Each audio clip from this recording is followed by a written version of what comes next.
Party మార్పు తెచ్చుకోవడానికి ప్రయత్నం చేయట్లేదా? ఎందుకంటే ఒకవేళ తప్పు చేసినోడు మనవాడైతే గనక అది తప్పు అని తెలిసినప్పటికీ కూడా ఎందుకు వాళ్ళ విషయంలో సానుభూతిగా ఉన్నారో నాకైతే అర్థం కాలేదు.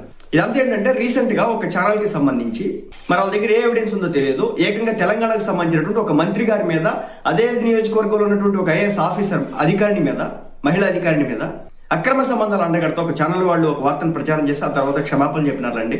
కానీ ఏంటంటే అది మంత్రికి అలాగే ఇదే తెలంగాణ రాష్ట్రానికి సంబంధించినటువంటి కలెక్టర్కి పెట్టడంతో ఇది వివాదం చాలా పెద్దదైపోయింది. చిన్న చితకైతే ఏదో లైట్ గా పోయి ఉండేవి, బట్ వాళ్ళు కాబట్టి చాలా పెద్ద వివాదం అయిపోయింది. ఇలాంటి క్రమంలో జగన్మోహన్ రెడ్డి గారు స్పందించిన ఇప్పుడు అలాంటి వార్త పడాలంటే అంత తేలిక. ఒక ఐఏఎస్ అధికారికి, ఒక ఇప్పుడున్నటువంటి మంత్రికి, ఆయన ఇప్పుడున్నటువంటి మంత్రి, వర్కింగ్ మంత్రికి ఒక అక్రమ సంబంధం అంటగడితే అది పెద్ద చర్చ అవదా? వాళ్ళ దగ్గర ఏ ఎవిడెన్స్ ఉందని చెప్పేసి మనం అడగాల్సింది పోయి ఈ రోజు వీళ్ళు చేస్తున్నటువంటి తీరు చూస్తూ ఉంటే నాకేం అర్థం కావట్లేదు. అక్షరాల జగన్మోహన్ రెడ్డి గారు ఒక ట్వీట్ వేసిన